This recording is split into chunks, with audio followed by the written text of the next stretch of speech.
Halo keluarga Indonesia, apa kabar? Senang sekali saya Astia Dika bisa kembali menemani weekend Anda dalam kumpul keluarga. Nah, hari ini apalagi di edisi spesial 15 tahun DAI TV, kita kedatangan tamu-tamu spesial juga jauh-jauh dari Bali untuk berbagi inspirasi untuk keluarga Indonesia di rumah. Tapi sebelum itu, saya hari ini akan sedikit bercerita ya. Mungkin kalau kita bicara tentang buah hati, pastinya setiap orang tua punya doa yang terbaik untuk mereka. Saat diberkati, diberkahi anak atau buah hati dengan kondisi apapun, orang tua juga pastinya akan menerima dengan sungguh-sungguh, menerima dengan penuh rasa bahagia. Tapi kondisi-kondisi tertentu kadang membuat orang tua harus punya tantangan lebih, terutama untuk anak-anak berkebutuhan khusus. Dan hari ini akan kita tanya, akan kita ajak bicara dari hati ke hati bagaimana seorang ayah yang hebat bisa mendidik putranya yang punya tantangan disabilitas tapi menjadi anak yang hebat. Langsung kita sapa tamu kita hari ini, ada Pak Made dan juga Arya. Halo, apa kabar? Baik. Selamat datang di Kumpul Keluarga. Ini jauh-jauh dari Bali ya? Iya. Boleh tahu Pak, tepatnya Balinya di daerah mana? Di Singaraja. Singaraja, luar biasa. Oke, selain ada tamu spesial yang pastinya juga saya didampingi oleh sahabat setia saya ya. Ada psikolog kesayangan kita, ada Mbak Ayu Sutom. Mbak Ayu, apa kabar? Baik, Dika apa kabar? Baik Mbak Ayu. Happy ya hari ini ya, kita banyak tamu ya, Yes. banyak teman untuk cerita. Oke, kalau kita bicara tentang apa yang tadi mungkin saya sempat sampaikan, memiliki buah hati pastinya jadi kebahagiaan untuk semua orang tua. Tapi ada kondisi-kondisi tertentu yang memang mungkin ditakdirkan Tuhan, mungkin jadi ketentuan kita dalam hidup, akhirnya ada tantangan tersendiri. Terutama mungkin di sini adalah anak spesial kita, ada Arya ya Pak. Mungkin kalau mohon maaf sebelumnya, mungkin Bapak bisa menceritakan awal kehadiran Arya, pengalamannya seperti apa yang Bapak rasakan? Awalnya ya dari semenjak belum lahir ya, saya bilang saya artinya tidak tahu dengan kehamilan istri saya. Karena apa? Karena pada saat itu ya saya dengan juga sibuk cari kerja, cari makan. Jadi hamilnya ini tidak besar gitu. Dia juga saya tanya, ya nggak ambil, kan begitu. Jadi ya, lama-kelamaan periksa ke bidan, katanya perutnya sakit. Yeah. Ya, saya antar ke sana, antar sorenya. Dan, apa namanya itu, bidannya bilang, ini mau melahirin. Oh, saya kan udah hari kaget itu ya, juga. kapan ambil ini gitu. Akhirnya pagi sekali lahir itu. Setelah lahir terus saya lihat lah kelahirannya, pikiran sudah ada karuan, saya ikut sama bidan, udah bersuara, tapi saya lihat udah situasinya. Saya berbalik arah, di sana ada kursi kecil, saya sudah tidak tahu sampai di sana. Sudah pingsan karena adik-adik saya tuh gitu. Ya. Ya, untung terus istri saya kuat sekali dia. Enggak begitu apa namanya reaksinya gitu. Kasihan dia, kasihan gitu. Nah, terus dah seperti itu, terus saya pulang sudah. Saya berpikir, ya Tuhan, bisa apa ini jalan duduk gitu. Ya lama-lama sekitar 1,5 tahun ke atas sampai 2 tahun itu sudah bangun dia duduk gitu. Itu yang membuat Tambah kuat ya Pak ya? saya tambah kuat lagi gitu. Terus ya saya akan berjuang semampu saya, walaupun saya ya ada gitu. Luar biasa, salut untuk Pak Made. Memang ini proses yang wajar sekali dialami ya, dijalani untuk orang tua yang memang punya anak dengan kondisi ini. Kalau kita lihat ada denial sampai ke penerimaan diri. Tanggapan Mbak Ayu sendiri melihat apa yang dirasakan Pak Made dan istri saat itu yang memang sebenarnya tidak tahu juga tentang kehamilannya, akhirnya mendapat bukan cobaan, suatu tantangan dari Tuhan. Apa Betul, betul. tanggapan Bayu? Sangat bisa dipahami kalau kondisi saat itu sangat kaget sekali ya Pak Made, apalagi tidak mengetahui kondisi saat itu sedang hamil, kemudian tiba-tiba harus melahirkan saat itu juga dan mendapati kenyataan bahwa ada banyak hal yang mungkin pada akhirnya saat itu cukup mengejutkan seperti itu. Perasaan mungkin bingung, marah, tidak tahu harus seperti apa, berkecamuk jadi satu sangat wajar terjadi. Tetapi akhirnya bisa sampai ke tahapan menerima dan kemudian dikuatkan dengan fakta bahwa wah, ternyata bisa, anaknya bisa bangun, kemudian menunjukkan perkembangan yang baik dan pada akhirnya menguatkan hati orang tua gitu ya untuk mengambil keputusan apapun yang terjadi Tuhan akan bantu untuk kemudian membesarkan buah hatinya. Benar begitu. sekali. Nah di sini udah gede anaknya, udah ganteng. Umurnya sekarang berapa sih Arya? Aku boleh tahu nggak? Umur Arya sekarang 15 tahun. 15 tahun. Dan katanya Arya suka melukis ya? Iya, suka melukis. Nah ini belajar lukisnya dari siapa Arya? Sendiri. Melukis sendiri? Tapi yang nyampur-nyampur warna belajar dari Aji. Dari aja ya. Nah, jadi memang ini turun ya Pak, darah seni ya. Waktu Bapak melihat ternyata buah hatinya punya juga nih darah seni kayak Bapak, suka melukis. Support yang Bapak berikan waktu itu apa dukungannya Pak? Ya itu dah, yang itu setelah kelahiran dan sudah berumur 2 tahun itu saya sudah tidak mengambil pekerjaan apapun. Saya sudah ngurus saja. Menjaga Arya saja ya? Saya suruh ibunya aja yang bekerja. Jadi saya kerja ya sedikit, ada yang borong-borongan kayak begitu sedikit-sedikit baru saya ambil karena kalau harian tidak bisa saya ngurus ini gitu. Jadi setelah umur dari mulai 6,5 tahun tuh sampai bisa 7 tahun itu dia sudah mulai menggambar-gambar di tembok-tembok gitu. Jadi saya kasih buku tulis, kasih buku gambar kayak gitu. Dia gambar-gambar. Terus akhirnya lama-lama sudah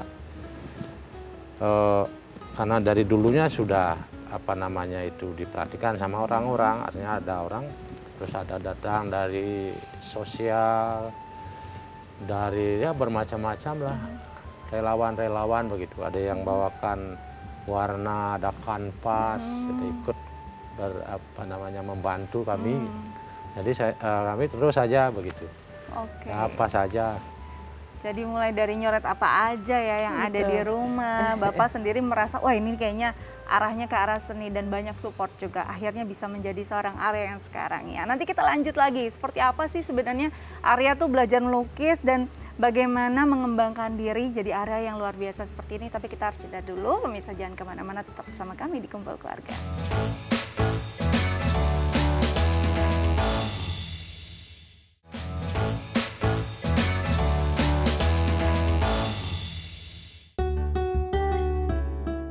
Ya, pemirsa kembali lagi bersama kami di Kumpul Keluarga. Masih bersama tamu spesial kita dan juga psikolog kesayangan kita ya. Oke, selanjutnya aku mau nanya nih sama Arya. Arya, kamu suka melukis itu dari kecil kan? Tadi Aji bilang sendiri kan dia suka, kamu suka coret-coret apa aja gitu ya. Tapi yang lukisan benar-benar kamu lukis pertama kali di kanvas itu apa? Pemandangan. Pemandangan. Pemandangan sama ogoh-ogoh. Oke, ogoh-ogoh ya? Iya. Oke, kenapa kamu melukis itu? Apa yang membuat pemandangan dan ogoh-ogoh begitu menarik buat Arya saat itu? Arya suka aja sama pemandangan ogoh-ogoh. Arya suka? Iya. Oke, dan sekarang Arya kan usianya udah remaja ya? Sekarang udah di kelas 7 kalau nggak salah. Iya. Makin remaja berarti Arya makin mendalami lukis. Ada yang berubah nggak dari lukisan Arya? Yang dulunya lukisan Arya yang nggak rapi, sekarang udah mulai rapi gitu. Yang dulunya coret-coret gitu, sekarang udah bisa benar-benar lukisan. Ini luar biasa ya Mbak Yu, kalau kita lihat Arya benar-benar memahami apa yang dia mau. Dia suka ini dari kecil dan dia benar-benar, dan memang didukung juga oleh ayahnya yang juga punya jiwa seni. Ini sebenarnya satu contoh bahwa walaupun dengan tantangan tertentu, walaupun disabilitas, sebenarnya masih punya banyak value, banyak sekali value justru yang bisa dikembangkan dari seorang anak. Iya betul, makanya justru itu sebetulnya yang harus ditemukan gitu ya oleh orang tua, karena kadangkala memang kondisi tertentu membatasi untuk melakukan aktivitas tertentu, tapi bukan berarti terbatas semuanya. Ada banyak hal yang kalau misalnya kita gali lebih dalam justru itu bisa ketemu menjadi sebuah potensi, dan ketika itu kemudian dikembangkan justru itu bisa menjadi salah satu hal yang pada akhirnya mendukung kemandirian anak. Karena bagaimanapun kan apapun kondisinya gitu kan ya, salah satu hal yang penting dilakukan oleh orang tua pada anak adalah kan mengajarkan kemandirian, mulai dari bina diri, bagaimana ia bisa mengelola dirinya dengan baik, sampai juga pada akhirnya pada saat dewasa nanti gitu, kemandirian termasuk juga kemandirian untuk mendapatkan memenuhi kebutuhan finansial atau ekonomi begitu kan. Dan ini bukan berarti keterbatasan di satu aspek, artinya terbatas semuanya, enggak. Justru itu yang kita sebagai orang tua, kalaupun memang Tuhan percayakan anak-anak yang istimewa pada kita, salah satu tantangannya adalah justru juga menemukan itu. Apa yang bisa kita bekali? Tetap kita kan perlu untuk memberikan bekal toh untuk anak-anak kita. Apa yang bisa kita bekali untuk buah hati kita yang nantinya bisa membuat mereka mandiri, ada, ataupun saat tidak ada bersama dengan kita gitu. Oke, luar biasa. Ini benar-benar bersalut untuk Pak Made juga dan kegigihan Arya juga. Nah kalau nantinya kalau bicara kan Arya udah remaja ya Arya ya, bentar lagi SMA. Apakah memang menjadi pelukis adalah cita-cita Arya nantinya saat dewasa? Menjadi pelukis cita-cita Arya. Apa sih impiannya Arya sebenarnya? Mau jadi pelukis yang dikenal di se-Indonesia atau di dunia kalau bisa? Arya pengen jadi pelukis yang dikenal di seluruh dunia. Membahagiakan orang tua juga. Luar biasa. Ini benar-benar menyentuh Pak Made ya. Pak Made mendengar impian Arya. Kalau bicara tentang anak remaja kan banyak naik turunnya juga ya Pak Made. Kadang mungkin waktu kecil dia melukis begitu tekun gitu. Pas remaja udah banyak teman juga gitu ya. Apa sih yang Bapak mungkin sering ngobrol nggak sih Pak sama Arya? Apa yang Arya rasakan kadang-kadang mungkin Pak kok saya mau seperti apa impiannya. Biasanya anak remaja juga benar-benar punya impian yang tiba-tiba loncat gitu loh. Benar-benar luar biasa gitu. Pak Made sendiri biasanya mengajak Arya berkomunikasi seperti apa? Ya terima kasih. Ya kami tetap berpedoman seperti harapannya dia jadi pelukis yang internasional gitu ya. Kami menjaga itu. Betul. Apapun yang dia lakukan sudah pasti seperti kata Mbak tadi, karena masih umur-umur begini susah. Umpamanya kalau ada waktu ya 1 jam kita bisa dapat 5 menit atau 10 menit biar bisa mengingatkan dirinya saja, karena ini masih labil dan dia masih sekolah.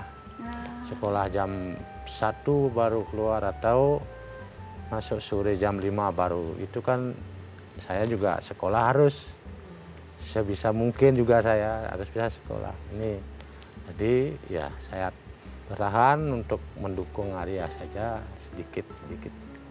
Jadi memang ini betul-betul harus setiap fasenya pasti ada tantangan masing-masing. Apalagi saat Arya remaja sudah mengenal banyak teman juga dan memang nggak bisa terlalu push juga untuk bisa harus di bidang apa, karena sudah bukan anak-anak yang 80% mungkin orang tua banyak yang mengambil keputusan. Mbak Ai sendiri melihatnya ini usia-usia krusial juga ya untuk Arya ya Mbak Ai ya? Betul, masuk usia remaja ya Pak Made, tantangannya udah berbeda lagi ya. Tentu Pak Made memiliki putra yang usianya remaja merasakan banyak perbedaan ya, mungkin dari segi komunikasi, mengekspresikan diri, menyampaikan apa yang dia mau, kemudian kebutuhannya pun jadi bergeser, minat pun pada akhirnya jadi bergeser, yang kadang-kala ketika kita kurang mampu untuk menyikapinya dari sudut pandang, oh anak kita sudah berubah nih, menjadi anak yang perjalanannya berjalan dari anak-anak sekarang mau menuju dewasa, ada di tahapan masa remaja ini. Ketika mengambilnya dari sudut pandang yang ini masih tetap anak-anak nih, sering kali mungkin akhirnya yang jadi adalah konflik bertentangan. Tapi itu adalah hal yang wajar, mengingat memang remaja sedang menghadapi tahapan perkembangan yang demikian kompleks bagi remaja itu sendiri maupun orang tua yang kemudian harus mendampingi day by day-nya. Tapi dengan pengertian, kemudian komunikasi yang tetap dijalin baik, pemahaman kita juga sebagai orang tua bahwa anaknya sudah remaja lagi, bukan anak-anak lagi. Harapannya itu bisa memperkecil friksi-friksi antara orang tua dengan anak gitu ya, sehingga tetap fokus pada tujuannya mendukung mimpi Arya untuk menjadi pelukis internasional. Luar biasa loh ini. Nah kalau kita bicara nih, Arya kan udah sekolah, banyak teman. Teman-teman Arya tuh dukungannya sama Arya gimana sih? Katanya baik banget ya teman-teman Iya, Arya baik di banget. sekolah. Boleh diceritain nggak sih? Ngebantu Arya kalau di sekolah itu kan ada tangga kalau di SMP-nya itu. Kalau jalannya kan buat jalan nih, kalau jalannya belum jadi, Arya digendong sama teman-teman. Ya kalau makan gitu, Arya dibeliin ininya ke kantin itu. Wah, seneng banget ya, ini Arya punya teman-teman yang luar biasa. Nggak semua anak-anak dengan tantangan ini bisa punya teman-teman yang begitu baik dan mensupport. Ini salut banget untuk Arya dan Pak Made. Nanti kita lanjut lagi, tapi kita harus jeda dulu ya pemirsa. Jangan kemana-mana, tetap bersama kami di Kumpul Keluarga.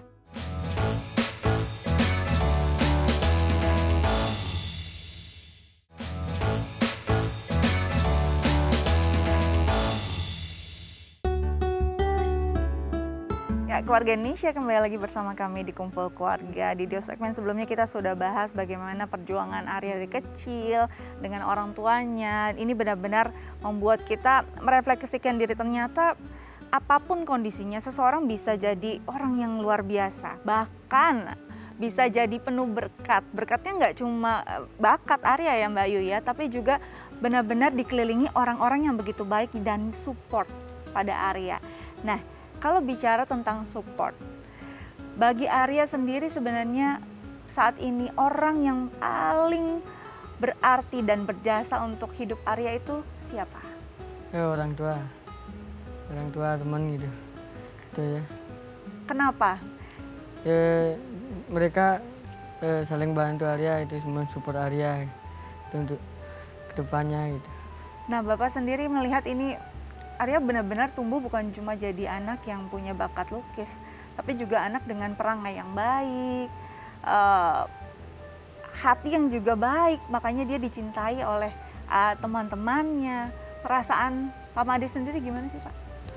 Ya justru ini juga menambah kekuatan kami sebagai orang tua, juga sangat bersyukur sekali pada Tuhan tentunya. Mereka juga didukung sama teman-temannya, betul, dan juga teman-teman saya di luar semua mendukung. Pastinya orang tua pasti punya banyak pesan ya untuk orang anaknya. Pesan apa yang paling sering Bapak berikan pada Arya? Paling sering Bapak ingatkan ke Arya, apalagi nanti Arya pastinya jadi orang dewasa yang harus mandiri juga kan? Ya, pesan-pesan yang sering Bapak kasih ke Arya, Arya, kamu nakal apapun boleh, karena kamu punya teman remaja, tetapi Bapak minta satu pegangan, kamu sekarang ini bisa melukis, jangan sampai lupa, walaupun dalam keadaan habis sekolah dan apa, ingat sedikit saja waktunya, nanti biar tidak lupa. Nanti kalau Bapak sudah meninggal, nanti kamu biar tidak kesulitan. Belum tentu kakak-kakak kamu ini belum tentu, karena bukan bapakmu. Ya, gitu. Sama dia, terus saja harus sedikit, biarpun satu goresan pun, itu akan mengingat dirimu untuk ke depan. Luar biasa. Arya sendiri ada nggak yang mau Arya sampaikan ke Aji? Ada. Arya berterima kasih banyak kepada orang tua Arya, Bapak, Ibu yang sudah merawat Arya dari dulu sampai sekarang besar segini. Arya berterima kasih banyak. Terima kasih ya. Sedih ya Mbak ya, apa terharu ngelihatnya. Ini bonding yang sebenarnya memang harus terus dibangun. Nggak cuma untuk Arya dan Pak Made, tapi untuk semua orang tua.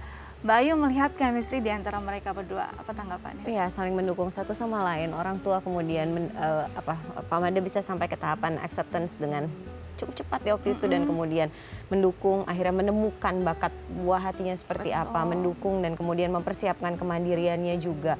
Itu satu hal yang sungguh luar biasa ya gitu. Kadangkala beberapa orang tua berhadapan pada kondisi yang sulit, kemudian pada akhirnya berhenti dan stuck di situ. Tapi tidak terjadi pada bapak dan ibu gitu kan, di sini tetap dengan sepenuh hati, kemudian menerima, membesarkan dengan sepenuh hati dan berusaha menemukan dan mendukung bakat yang dimiliki oleh putranya. Sehingga pada akhirnya itu pula yang dipersiapkan Bapak untuk kemudian membekali putranya dengan kemandirian gitu. Yang nantinya bakal jadi bekal juga nih sampai Betul. dewasa. Luar biasa. Nah, Pak Made, di sini kan ada psikolog kita seperti yang tadi saya juga bilang ya. Pak Made boleh tanya apa aja terkait pola asuh, parenting ataupun gimana nih menghadapi Arya yang udah remaja. Boleh loh tanya ke psikolog kita, nanti bakal dijawab. Mungkin bisa jadi tips juga buat Bapak. Silakan Bapak, ada yang mau ditanyain nggak? Memang dari dulu Mbak Ayu ya, saya kepikiran dengan kondisi saya, keadaan saya gitu. Terus ditambah lagi seperti ini, saya dari dulu sudah menahan sekali untuk umur Arya itu sampai sekarang ini. Sampai sekarang saya tahan aja itu, karena nanti kalau akan meminta gitu, ya mudah-mudahan nggak anak saya minta apa yang saya tunggu atau curigai gitu, mudah-mudahan tidak minta. Itu aja kesulitan dalam pikiran saya, Mbak Ayu. Artinya nanti dia kalau ngomong ke saya tentang dirinya, itu yang saya takutkan satu. Apa yang Bapak khawatirkan dari permintaan Arya? Yang paling Bapak, aduh kayaknya kalau Arya bilang ini nih jadi hal yang paling saya cemas. Oh, saya begini, tuh kondisi saya. Oh, kenapa? Tuh. Oke, kenapa saya seperti ini? Oke, iya sih, saya bisa sangat memahami kekhawatiran ketika kemudian itu dipertanyakan oleh anak kita gitu kan ya, mempertanyakan mengapa keadaannya bisa seperti ini gitu kan ya. Namun sepertinya jawaban itu mungkin merupakan sebuah rangkaian dari sebuah proses yang panjang gitu. Ketika kemudian sudah terbentuk relasi yang demikian baik, ketika terbentuk ikatan emosi yang cukup kuat antara bapak dengan kemudian anak, anak dengan ibunya juga gitu kan ya. Harapannya anak juga bisa sudah memahami bahwa kondisi ini, bahwa sebetulnya nggak ada mungkin semua orang yang ingin berhadapan pada situasi yang seperti ini. Tetapi bahwasanya ketika berhadapan pada situasi tersebut, kegigihan Bapak untuk memperjuangkan, Bapak dan Ibu untuk memperjuangkan dan mempertahankan, memberikan yang terbaik, apa yang bisa kita sebagai orang tua berikan kepada anak begitu kan ya. Harapannya tanpa kata-kata pun gitu. Anak sudah bisa melihat bahwa sesungguhnya demikian besarlah apa-apa yang sudah dilakukan oleh orang tua, memberikan yang terbaik untuk buah hatinya. Luar biasa. Amin. Semoga ini memang bisa menjadi satu hal yang benar-benar dipahami juga, dirasakan betul-betul bahwa kasih sayang orang tua pada Arya itu luar biasa, dan apapun kondisinya ternyata banyak banget yang sayang sama Arya ya kan. Dan Arya pastinya akan terus semangat kalau kata teman-teman, semangat ya. Oke, makasih loh Arya dan Pak Made sudah hadir di Kumpul Keluarga. Nanti aku boleh ya ikut geng kamu ya. Kali aja bisa jadi ketua geng Pintar Ngelukis ya. Arya makasih banyak, Pak Made makasih banyak. Semoga sehat terus dan kita tunggu karya-karyanya Arya ya. Mbak Ayu juga makasih ya Mbak Ayu ya. Oke, keluarga Indonesia, semoga apa yang kita obrolin hari ini, perbincangan kita hari ini bisa menginspirasi Anda dan bisa memberikan satu pelajaran berharga untuk kita, bahwa apapun yang diberikan dari Tuhan untuk kita sebenarnya itu adalah satu hal yang penuh berkat, dan kalau kita syukuri ini akan memberikan berkat yang lebih banyak. Saya Setia Dika pamit undur diri, sampai jumpa.